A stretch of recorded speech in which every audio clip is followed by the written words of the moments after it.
¿Alguna vez te has preguntado qué comían nuestros padres cuando el dinero apenas alcanzaba para llegar a fin de mes? No me refiero a recetas de libros de cocina ni a platos de restaurante con nombre en francés. Hablo de esa comida de verdad, la que se hacía con lo que había en la despensa vacía, la que olía a carbón de la estufa de hierro y a sudor de jornadas interminables en la fábrica o en el campo. La comida que alimentó a millones de españoles cuando España se levantaba del polvo de la guerra y la miseria. Esa comida que nunca salió en fotografías bonitas porque nadie tenía cámara, que nunca se escribió en ningún libro de recetas elegantes porque las abuelas no sabían escribir. Pues agárrate, porque lo que voy a contarte no lo encontrarás en ningún programa de televisión moderno donde todo brilla y huele a perfección.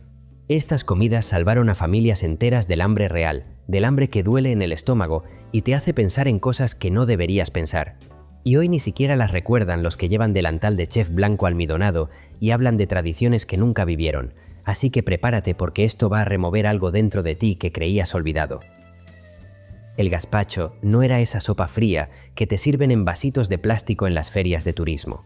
Era el desayuno del jornalero andaluz que salía cuando todavía no había amanecido y no volvía hasta que el sol quemaba las piedras. Se hacía en lebrillos de barro antiguos que habían pasado de generación en generación, con pan duro de 2 o 3 días, tomates demasiado maduros que no servían para vender, ajos de la huerta propia, si tenías suerte de tener tierra, y aceite. Aceite del bueno cuando lo había, o del aguado que daba el patrón como parte del jornal. Las mujeres lo machacaban en morteros de piedra tan grandes que te dolían los brazos después de media hora, machacando ajo y sal hasta convertirlo en pasta. No había batidoras eléctricas ni robots de cocina, solo brazos, manos curtidas y paciencia. Y te cuento algo que nadie cuenta en los libros de historia. En muchos pueblos de Andalucía, Extremadura y Castilla-La Mancha, el gazpacho se comía con cuchara de madera directamente del lebrillo. Toda la cuadrilla de trabajadores en círculo bajo la sombra escasa de un olivo, cada uno con su cuchara, compartiendo el mismo recipiente. Era una comunidad sin pronunciar la palabra. Era supervivencia colectiva en un mundo que te machacaba solo. ¿Te imaginas eso hoy con nuestra obsesión por la higiene? La gente llamaría a inspección sanitaria. Pero entonces era lo normal, lo lógico, lo humano. Ahora piensa en el flan de huevo con leche condensada y todo lo que significaba en una casa obrera de los años 50 o 60. Ese postre sagrado que guardabas para domingos selectos o visita importante. Las madres lo hacían con 3 o 4 huevos cuando había suerte, leche condensada de lata que duraba semanas en la despensa porque era de las pocas cosas que no se echaban a perder con el calor, y azúcar para el caramelo dorado. Lo cocían al baño María en cazuelas sobre el fogón de carbón, esperando horas a que cuajara porque los domingos no había prisa. El tiempo era lo único que sobraba. Los críos esperaban ese flan pegados a la cocina, oliendo ese aroma dulce mezclado con humo de carbón. Y fíjate en esto porque es revelador. La leche condensada no era un ingrediente exótico, era supervivencia pura. En las casas obreras no había neveras hasta bien entrados los 70 o incluso los 80. La leche fresca se cortaba en horas en verano. La condensada era la solución milagrosa. Una lata abierta duraba semanas sin refrigeración porque el azúcar se conservaba.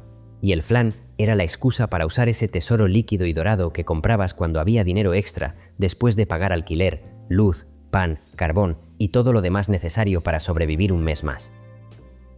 ¿Y qué me dices del filete empanado? No te hablo del escalope vienés ni historias de esas.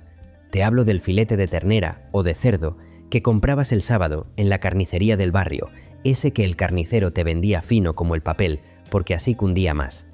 Lo pasabas por harina, por huevo batido, por pan rallado que hacías tú mismo con el pan que sobraba de toda la semana y lo freías en aceite recalentado 3 o 4 veces porque el aceite no se tiraba, jamás. Ese filete era un lujo. Era el premio después de una semana entera de legumbres y patatas. Los padres lo comían rápido, sin saborear demasiado, porque sabían que mañana volvía el arroz blanco y las sobras. Pero déjame que te cuente algo que te va a sorprender. En muchas familias obreras de Barcelona y Bilbao, el filete empanado era la comida del lunes, no del domingo. ¿Por qué? Porque el domingo se hacía el cocido o la paella si había dinero, y el lunes, con las sobras de la compra del fin de semana, se permitían ese pequeño capricho antes de que empezara otra vez la rutina de supervivencia.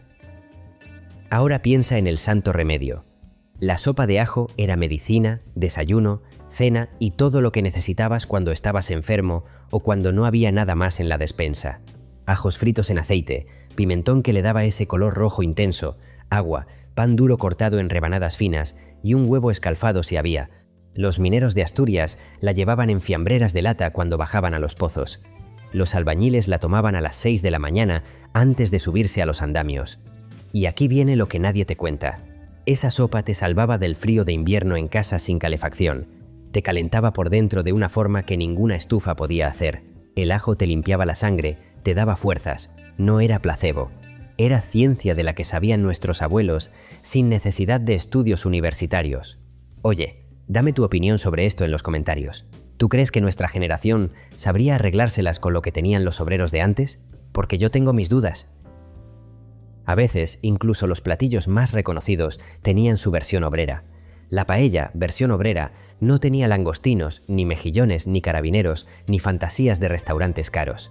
Era arroz blanco a granel, pimientos rojos de lata, guisantes de lata si llegaba el dinero a fin de mes, tomate frito casero que habías hecho en septiembre y guardado en botes, azafrán barato en sobre o colorante amarillo directo, y si había suerte, algún trozo pequeño de pollo o conejo que el carnicero vendía a mitad de precio. Se hacía en paelleras abolladas y ennegrecidas sobre fogones de carbón en los patios de vecinos. Los domingos de buen tiempo se juntaban 4 o 5 familias, cada una ponía lo que tenía. Uno el arroz sobrante, otro el aceite reutilizado, otro las verduras de lata, otro la carne con descuento. Todos comían del mismo plato gigante con cucharas de metal que quemaban los labios. En Valencia, en los poblados obreros que crecieron alrededor de las fábricas en los años 50 y 60, la paella del domingo era casi un acto político sin saberlo. Era decir que seguían siendo valencianos aunque vivieran hacinados en bloques de hormigón, que tenían dignidad aunque trabajan 14 horas por sueldos miserables. Era resistencia cultural disfrazada de arroz con cosas. Pero siempre faltaba un acompañamiento. Las lentejas viudas llevaban ese nombre triste y descriptivo porque no tenían carne. Ni chorizo para dar color, ni panceta para dar grasa, ni morcilla ni nada de nada animal.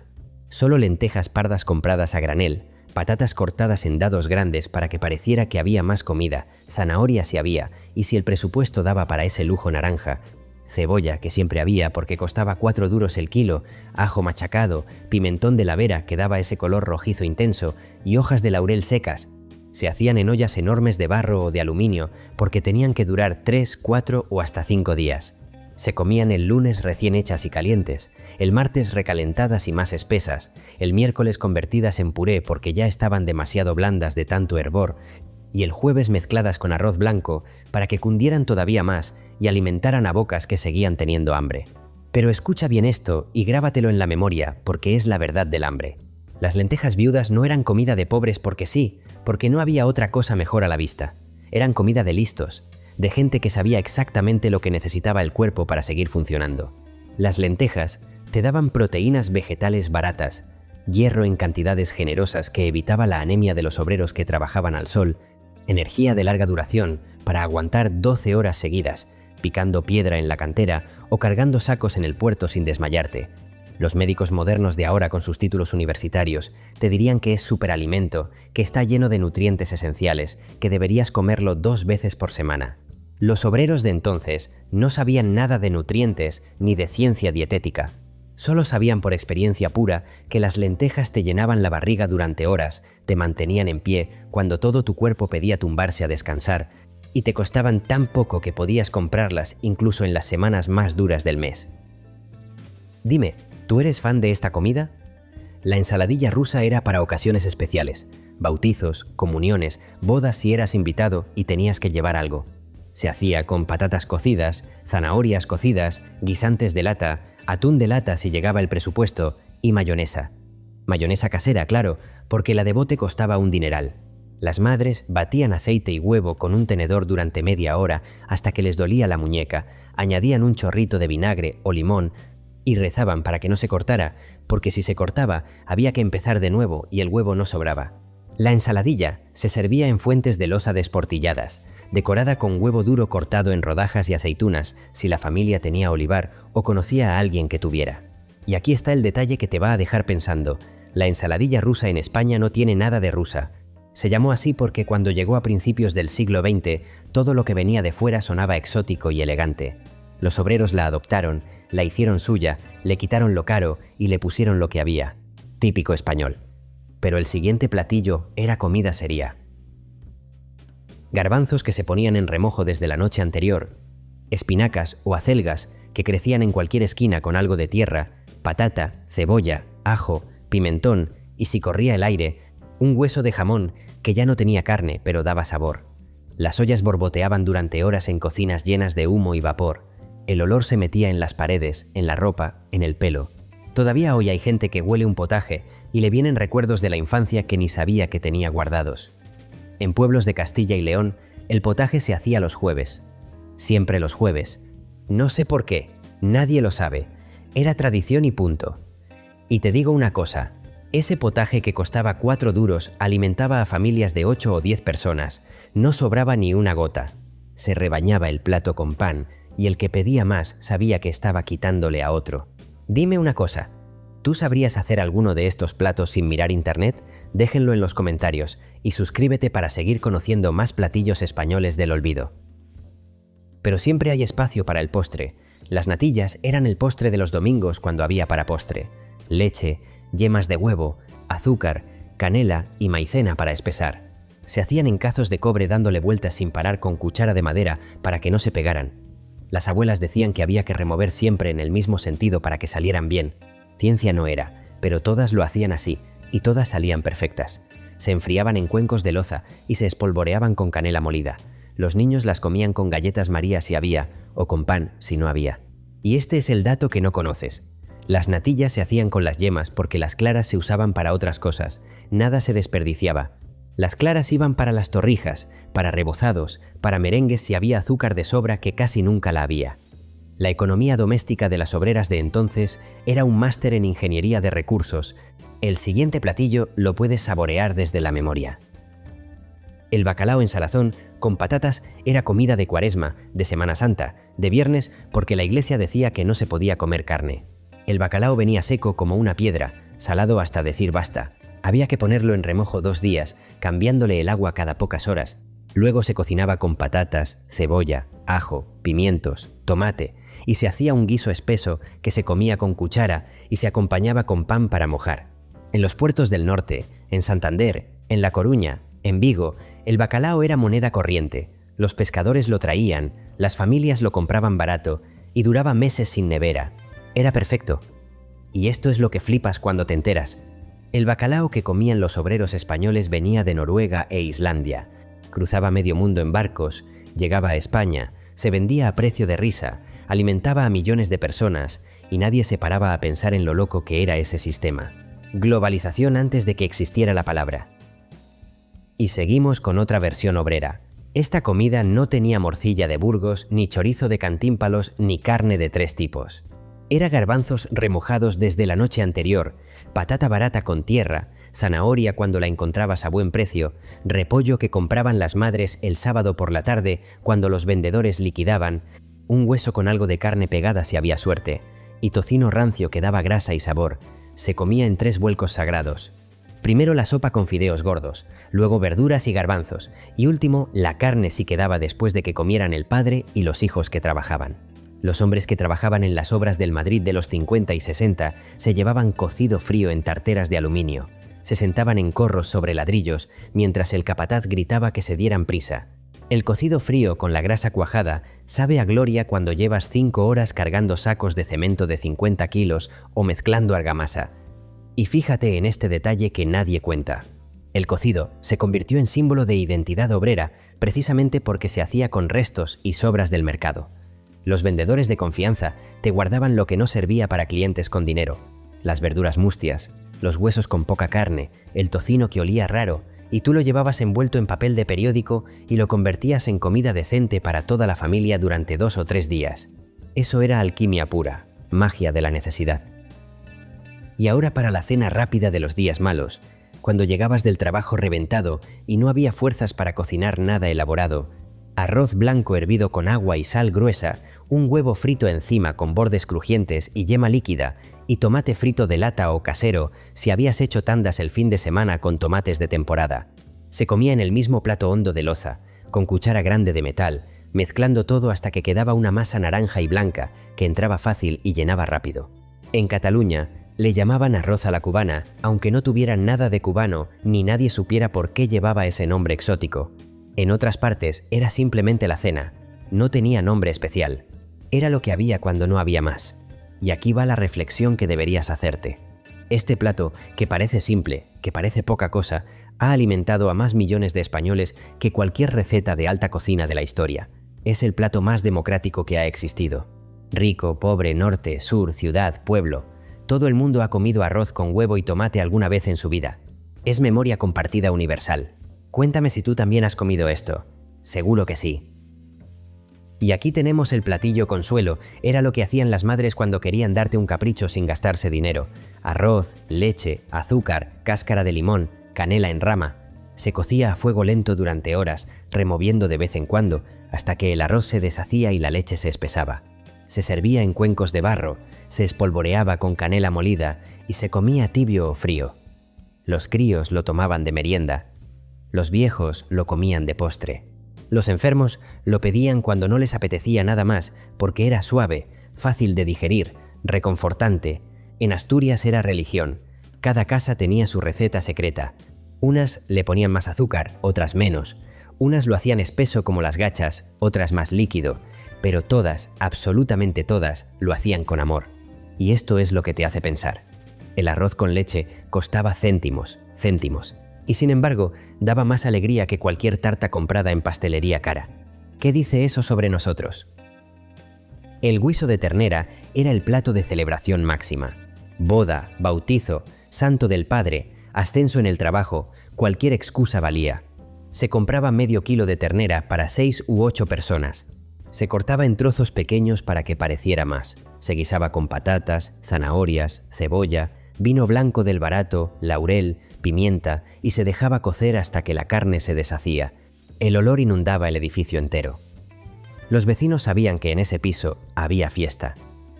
El guiso se servía en fuente grande en el centro de la mesa y cada uno se servía con cuchara directamente. Nada de platos individuales ni ceremonias. La salsa se mojaba con pan hasta dejar la fuente reluciente. Y escucha esto porque es importante. La ternera era cara, muy cara, demasiado cara para gente que cobraba 1000 pesetas al mes. Pero cuando había guiso de ternera, la familia entera se sentaba junta, comía despacio, disfrutaba cada bocado y por un momento se olvidaba de las deudas, del alquiler, del trabajo agotador, de todo.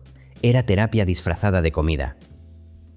Y llegamos a la tortilla de patatas, la reina, la diosa, la comida que resume España entera en un plato redondo. Patatas fritas en aceite hirviendo hasta que estaban blanditas por dentro y doradas por fuera, escurridas, mezcladas con huevos batidos con sal y vuelta a la sartén para cuajar. Había que darle la vuelta con un plato, ese momento de tensión en el que te podía quedar perfecta o podía acabar todo en el suelo.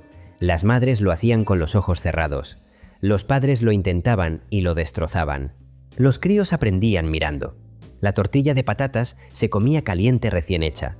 Se comía fría al día siguiente entre pan como bocadillo. Se cortaba en cuadrados para acompañar el vermut del domingo.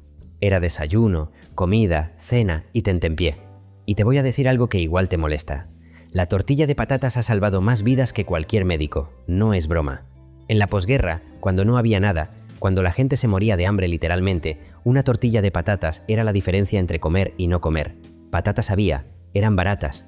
Huevos, si tenías gallinas o conocías a alguien que tuviera. Aceite se reutilizaba hasta que estaba negro. Y con eso hacías comida para toda la familia. Proteínas, hidratos de carbono, grasa, todo lo que necesitabas para sobrevivir un día más y otro, hasta que las cosas mejoraran. Si mejoraban, estas comidas humildes no son recetas sacadas de un libro bonito con fotografías a color. Son historia viva, escrita con hambre y necesidad. Son memoria de un pueblo que sobrevivió a base de ingenio cuando no había nada más. Son resistencia pura contra el olvido que todo lo borra. Son la prueba irrefutable de que nuestros padres y abuelos eran infinitamente más duros, más resilientes, más capaces de lo que nosotros podremos ser jamás, con toda nuestra comodidad moderna y nuestros caprichos de gente que nunca ha pasado hambre de verdad. Ellos no tenían opciones elegantes ni decisiones complicadas. No podían pedir comida a domicilio con 3 clics en el móvil, ni ir al supermercado abierto 24 horas a comprar cualquier cosa del mundo en cualquier momento del día o de la noche. No podían abrir la nevera enorme y elegir entre 20 opciones diferentes de cena. Tenían lo poco que tenían guardado en la despensa oscura y con eso hacían milagros diarios que nadie aplaudía. Convertían pan duro y casi incomible en sopa caliente que te salvaba del frío, lentejas baratas en proteína y fuerza para trabajar 12 o 14 horas seguidas sin descanso, patatas y huevos en dignidad y tradición que se pasaba de madres a hijas. Y lo hacían sin quejarse más de lo normal, sin hacerse fotos para presumir en redes sociales que no existían, sin esperar medallas ni reconocimientos ni aplausos de nadie. Lo hacían porque no había otra opción posible. Lo hacían porque la alternativa era morir de hambre o rendirse, y ellos nunca se rindieron. Sus hijos crecieron comiendo esas comidas simples, estudiaron cuando pudieron con el estómago medio lleno, trabajaron en lo que encontraron, construyeron poco a poco la España que tenemos ahora con sus defectos y virtudes. Todo empezó en cocinas diminutas llenas de humo negro, con cazuelas abolladas que habían sobrevivido a una guerra, con manos agrietadas y doloridas removiendo ollas durante horas. Esa es la verdad dura que nadie te cuenta en los programas de cocina modernos donde todo es espectáculo y luz perfecta. Esa es la historia real del obrero español que nadie quiere recordar porque incomoda. Ahí la tienes servida en plato hondo, sin filtros bonitos ni edulcorantes falsos. Así fue, así pasó, y así debe recordarse para siempre antes de que se pierda todo en el olvido.